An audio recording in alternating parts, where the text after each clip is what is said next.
तो जरूर मेरे कब्जे में। तो जो चीज हमारे हाथ में हम उसका तो उपयोग कर लें, अब जो हमारे हाथ में नहीं है उसको भाग्य भरोसे छोड़ दें, उसे भगवान के भरोसे छोड़ दें। जिस चीज को आदमी अपनी बदौलत ठीक नहीं कर सकता उसे या तो वक्त ठीक करता है, या भगवान ठीक करता है, या भाग्य ठीक करता है। मैं कुछ कहूं उससे पहले एक प्रतीकात्मक कहानी कहता हूं, उससे आपको कुछ प्रेरणा मिल जाएगी, मोटिवेशन मिल जाएगा।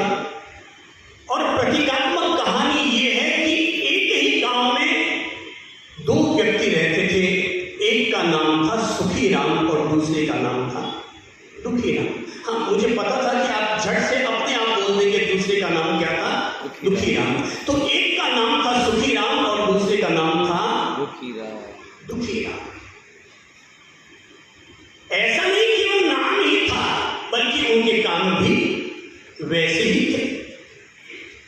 सुखी राम हमेशा सुखी रहता था, परिवार भी था, बच्चे भी थे, पत्नी भी थी, बड़ी संस्कारशील पत्नी थी, घर भी उनका सुंदर था, अंदर से हमेशा सफाई रखते थे, देवी देवताओं की पूजा करते थे, घर में आए हुए अतिथि का स्वागत और सत्कार भी किया करते थे। उनकी दुकान भी अच्छी चलती थी, गाय को रोटी, कुत्ते को रोटी भी उनके द्वारा दी जाती थी।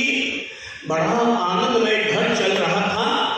पर वहीं दुखी राम अपने घर में उसे लगता था कि यार मैंने शादी करके गलती कर दी, पत्नी मेरा कहना नहीं मानती, दिन भर उनमें किचकिच झिकझिक चलती रहती, बच्चे पैदा करके मैंने गलती कर दी, हर समय उनके बीच में खींचतान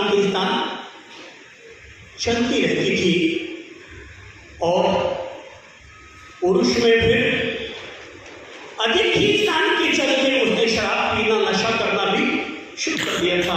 यदि कुल मिलाकर के दुखी राम था और सुखी राम था।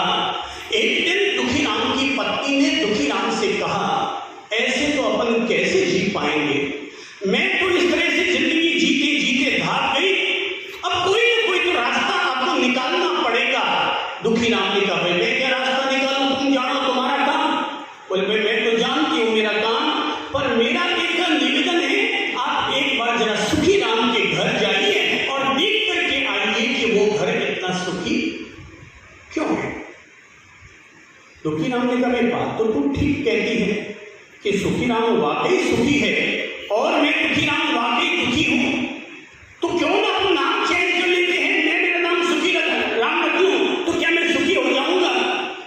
पत्नी ने कहा, बावड़े, ऐसे कोई नाम चेंज करने से आदमी कोई सुखी होता हो तो फकीर चंद अपना नाम लक्ष्मी चंद ही नहीं रख ले, नाम रखने से कुछ नहीं होता। आप जाइए उनके घर और जाकर के देख कर आइए वो सुखी राम क्यों है।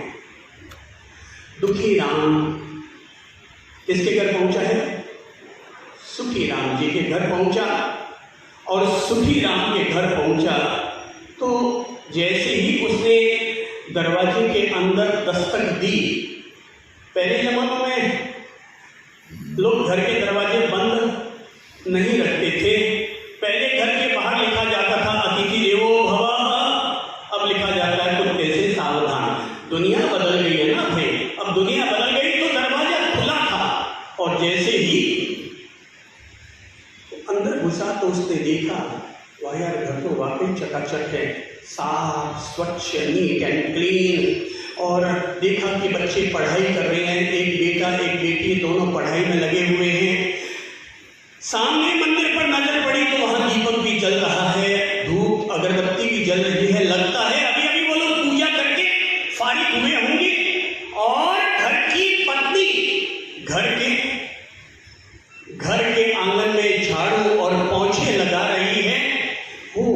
कोई तो कोई बात तो है, तभी ये आदमी इतना सुखी राम है। मेरे घर में तो झाड़ू 7-7 दिन तक झाड़ू नहीं लगता, मेरे घर में तो मंदिर भी नहीं है, कोई दीपक नहीं जलता, अगरबत्ती नहीं जलती, अपने कुल देवताओं का सम्मान नहीं होता है। दुखी राम हूं तो उसकी वजह मैं खुद हूं।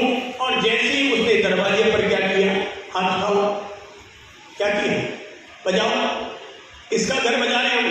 अरे हम अपने लिए सुखी राम को आमंत्रित कर रहे हैं, सुखी राम का घर का दरवाजा बजा रहे हैं, उठाओ अंगुली और बजाओ। क्या है, खट खट। सुखी राम ने जैसे ही खटखट की आवाज सुनी तो लगा कोई घर के बाहर आया है और वो झट से अंदर वो बही खाते का काम कर रहा था, दुकान के लिए रवाना होना था। और जैसे ही सुना कि कोई घर के बाहर आया, खटखट की आवाज आई, वो झट से उठा और बाहर की तरफ दौड़ता हुआ आने लगा। पर संयोग की बात, बीच में पोंछा लगाने वाली बाल्टी पड़ी थी, वो उससे टकरा गया और बाल्टी नीचे गिर पड़ी।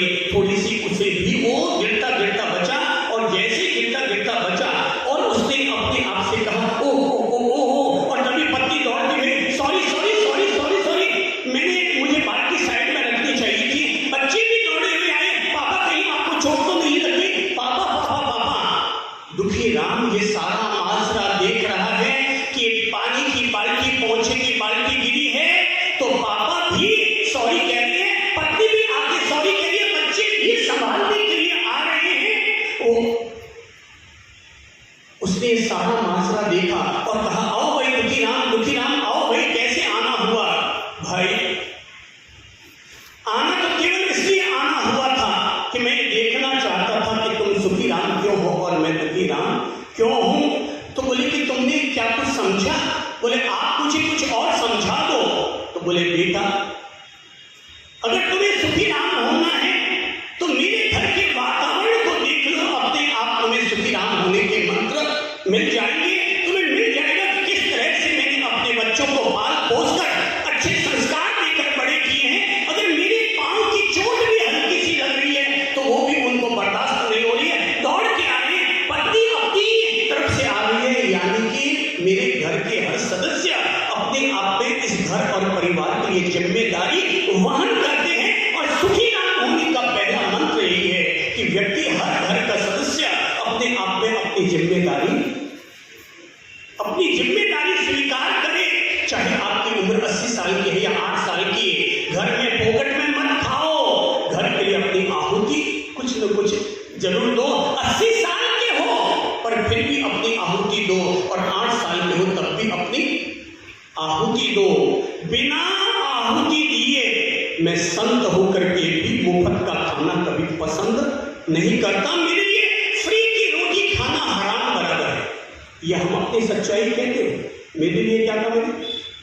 फ्री की रोटी खाना हमारे लिए हराम बराबर है। अगर 24 घंटे देता है भगवान तो हम 24 घंटे में से हर रोज 8 से 10 घंटा हम कर्मयोग करते हैं। हो सकता है किसी के लिए केवल मंदिर जाना ही पूजा होता होगा, मेरे लिए तो मेरे द्वारा किया जाने वाला हर कार्य मेरी ओर से परमात्मा की पूजा है, क्योंकि मैंने जान रखा है ध्यान करना भी योग है, भक्ति करना भी योग है, अनासक्त रहना भी योग है, और कर्म करना भी योग है। तो फ्री का नहीं खाता हूं, यही